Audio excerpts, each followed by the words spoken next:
Cantonment BRS యువ MLA లాసినందిత ఆసులు బాసారు. Patan చెరువు సమీపంలో ఓఆర్ఆర్పై ఆమె ప్రయాణిస్తున్న కారు అదుపు తప్పి డివైడర్ ఢీకొట్టింది. దీంతో లాసినందిత అక్కడికక్కడ మరణించారు. ఈ ప్రమాదంలో కారు డ్రైవర్కు తీవ్ర గాయాలయ్యాయి. అతన్ని చికిత్స నిమిత్తం దగ్గరలోని హాస్పిటల్కి తరలించారు. నందిత మృతితో కుటుంబ సభ్యులు, అభిమానులు, అనుచరులు కన్నీరు మున్నీరవుతున్నారు.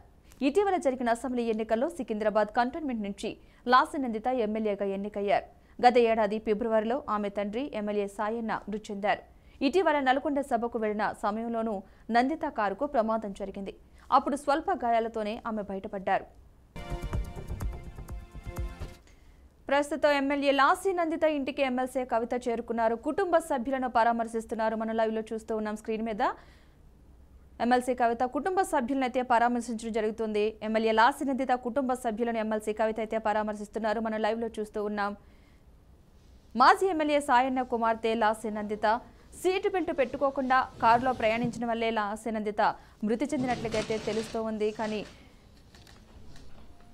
డ్రైవర్ అతి వేగం వల్ల నిద్రమత్తులో ఉన్న కారణంగా కూడా ఈ ప్రమాదం జరిగినట్లయితే తెలుస్తోంది. మొత్తంగా అయితే 2 సార్లు ప్రమాదం నుంచి తప్పించుకున్నారు లాసినందిత. కానీ 3వసారి జరిగిన ప్రమాదంలో ప్రాణాలు కోల్పోవాల్సి వస్తుంది. ఇక కుటుంబ సభ్యులనైతే ఎమ్మెల్సీ కవిత పరామర్శించడం జరుగుతుంది. లైవ్ లో చూస్తూ ఉన్నాం.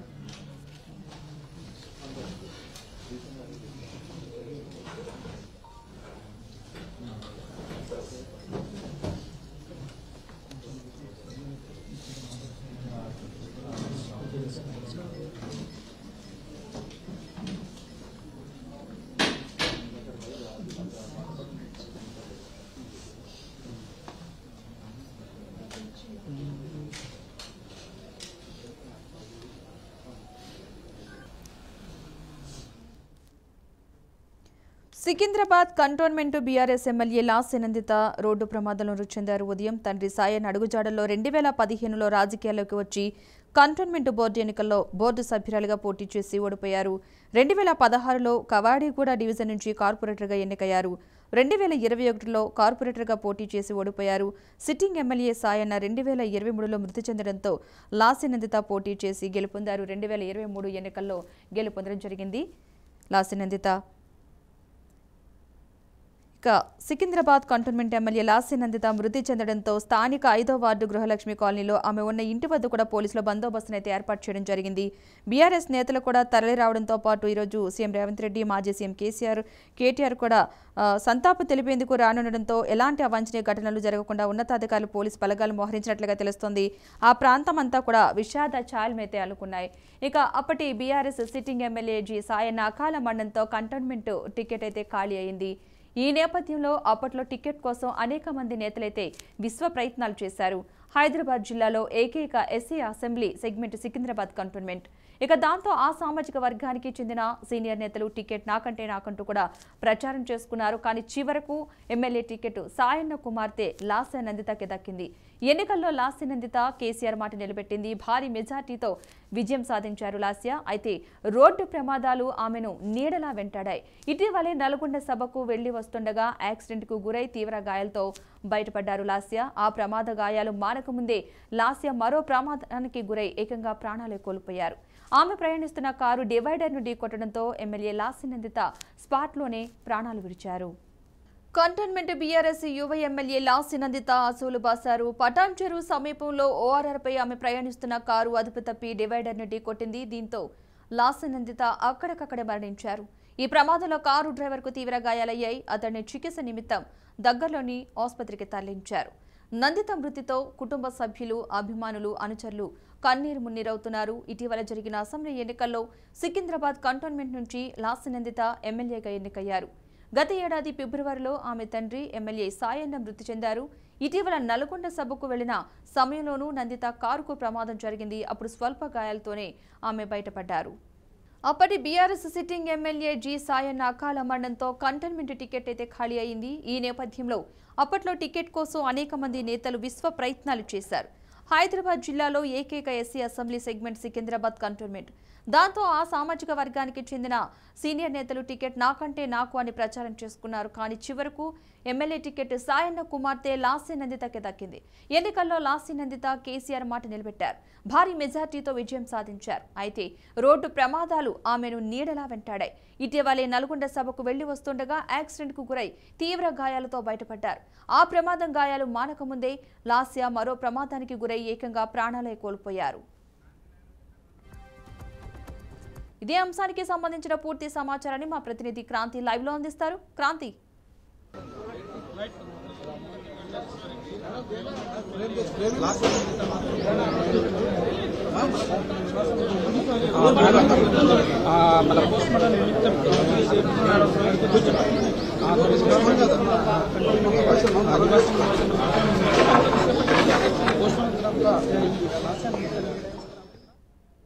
చేరుకున్నారు. మనము ప్రస్తుతం వీడియోలో కూడా చూడొచ్చు.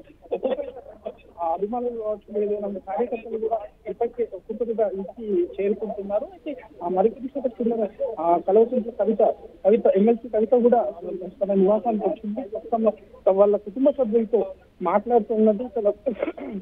ఎందుకంటే గతంలో కూడా తన ఫాదర్ సాయన్న కూడా ఎందుకంటే ఎమ్మెల్యేగా పనిచేశాడు. ఎందుకంటే సంవత్సరం కిందనే, ఏడాది కిందనే ఈ నెల ఫిబ్రవరి 19 సంవత్సరం కూడా జరిగింది. అప్పుడు కూడా భారీ కార్యకర్తలు వచ్చారు. ఆ తర్వాత నందిత ఎమ్మెల్యేగా గెలుచుకుంది. ఎందుకంటే 3 నెలలు జరగక ముందే ఈ ఘటన జరగడం చాలా తీవ్ర దిగ్భ్రాంతికి గురవుతుందనేసి కూడా కార్యకర్తలు అభిమానులు చాలా తీవ్ర దిగ్భ్రాంతికి గురవుతుందనేసి కూడా కార్యకర్తలు అభిమానులు పేర్కొంటున్నారు. అయితే మరికొద్ది సేపట్లో తన బాడీ ఏదైతే లాస్య నందితని మాత్రం మరికొద్ది సేపట్లో ఇక్కడ నివాసానికి అయితే రాబోతుంది. కొంత సమయం అభిమానులు కావచ్చు, కార్యకర్తలు ఇక్కడ నివాసంలో ఉన్న తర్వాత మధ్యాహ్నం అనంతరం ఈస్ట్ మారేడుపల్లిలోని శ్మశాన వాటికలు మాత్రం కార్యక్రమాలు అంత్యక్రియ కార్యక్రమాలు జరగబోతున్నాయి. అయితే క్రాంతి, బీఆర్ఎస్ నేతలు ఎవరెవరు ఉన్నారు అక్కడ ప్రెసెంట్? ఏందన్నా ఇట్రా నీకు నంబర్ ఇచ్చింది. రైట్, ప్రస్తుతం అయితే గాంధీ హాస్పిటల్ వద్ద మాత్రం హరీష్ రావు కావచ్చు, ముఠా గోపాల్ కావచ్చు, తలసాని శ్రీనివాస్ యాదవ్ గారు మాత్రం అక్కడికి చేరుకున్నారు. అయితే ప్రస్తుతం నివాసంలో మాత్రం ఎమ్మెల్సీ కవిత ఒక్కరే వచ్చారు. మిగతా బీఆర్ఎస్ కార్యకర్తలు ఒక్కొక్కరుగా వస్తున్నారు. మరికొంత సేపటి తర్వాత మాత్రం భారీ ఎత్తున బీఆర్ఎస్ నాయకులు కావచ్చు, ఎమ్మెల్యేలు కావచ్చు వచ్చే అవకాశాలు ఎక్కువగా ఉన్నాయి. పద్మ, అంటే కారు ప్రమాదానికి సంబంధించి అప్డేట్స్ ఏమైనా తెలిసాయా? అసలు ఏం జరిగింది అన్నదానికి?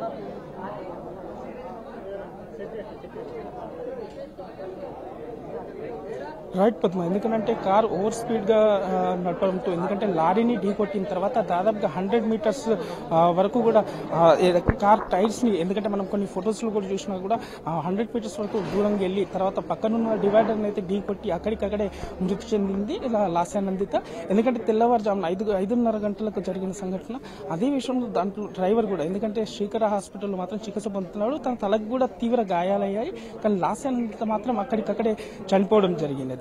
అయితే అసలు కారణాలు ఎలా ఏంటి, ఎందుకంటే తెల్లవారుజామున అయ్యేసరికి ఆ ring road, outer ring road మీద, పటాన్చెరు అవుటర్ రింగ్ రోడ్ మీద ఎవరు లేని సమయంలో అది అన్నోన్ నెంబర్ కార్ వెహికల్ అని, ఎందుకంటే లాస్య నందిత కూడా నిన్న సాయంత్రం ఒక ప్రైవేట్ ఫంక్షన్ కనేసాని పటాన్చెరుకి వెళ్ళి తెల్లవారుజామున తిరిగి వస్తున్న సమయంలో మాత్రం ఈ ఘటన జరిగింది. అయితే ఆ డ్రైవింగ్ చేస్తుంది డ్రైవరా లేకపోతే ఆమె పియ్య అంటున్నారు కదా, అసలు ఎవరు డ్రైవింగ్ చేయడం జరిగింది అసలు ఆ కార్ని అన్న దానిపై ఏమైనా క్లారిటీ ఉందా?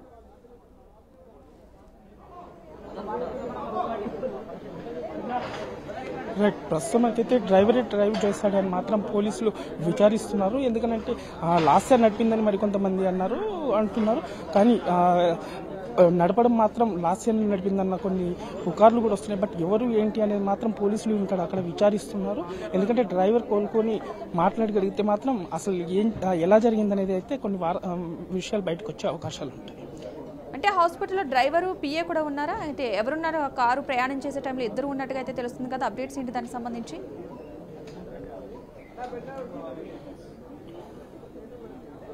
రైట్, ప్రస్తుతానికైతే ఇద్దరు ఉన్నారు. ఎందుకంటే డ్రైవర్ ప్రస్తుతం మన మియాపూర్ శ్రీకర హాస్పిటల్లో చికిత్స పొందుతున్నాడు. తనకు తలకు కూడా తీవ్ర గాయాలయ్యాయి. తను మాట్లాడలేని పరిస్థితిలో ఉన్నట్లయితే కొన్ని వార్తలు వస్తున్నాయి. ఎందుకంటే తను కోలుకొని ఏదన్నా చెప్తే గానీ అసలు ఈ సంఘటన ఎలా జరిగింది, అంటే డ్రైవింగ్ ఎవరు అనేది మాత్రం కొన్ని విషయాలు తెలిసే అవకాశాలు ఉంటాయి. అంటే పోలీసు అధికారులు ఏమంటున్నారు ఈ ఘటనకు సంబంధించి, ప్రమాదానికి సంబంధించి వాళ్ళ వెర్షన్ ఏ విధంగా ఉంది?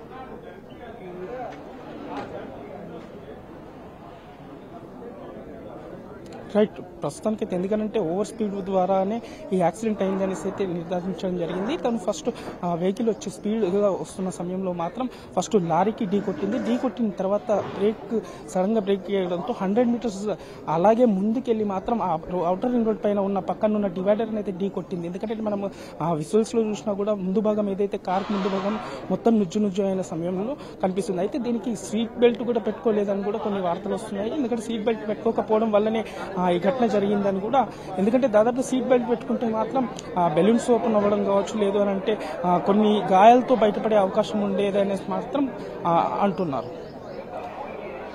అయితే అంటే అక్కడ ఎప్పటి వరకు ఆ మృతదేహం ఇంటికి చేరే అవకాశం ఉంది? దానికి సంబంధించి అప్డేట్స్ ఏంటి?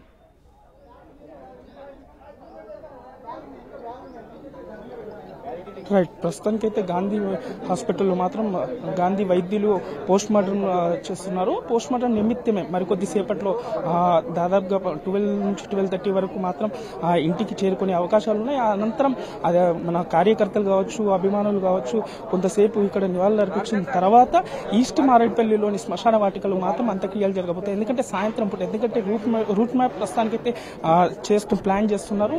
మరికొద్ది సేపట్లో అయితే మీడియాకి సమాచారం ఇవ్వబోతారు. ఎందుకంటే ఈ రూట్ మ్యాప్ ఎటు నుంచి తీసుకెళ్తారు ఏంటి అనేది అంశం అయితే కొంత బయటకు వచ్చే అవకాశాలు ఉంటాయి. Right, thank you Kranti.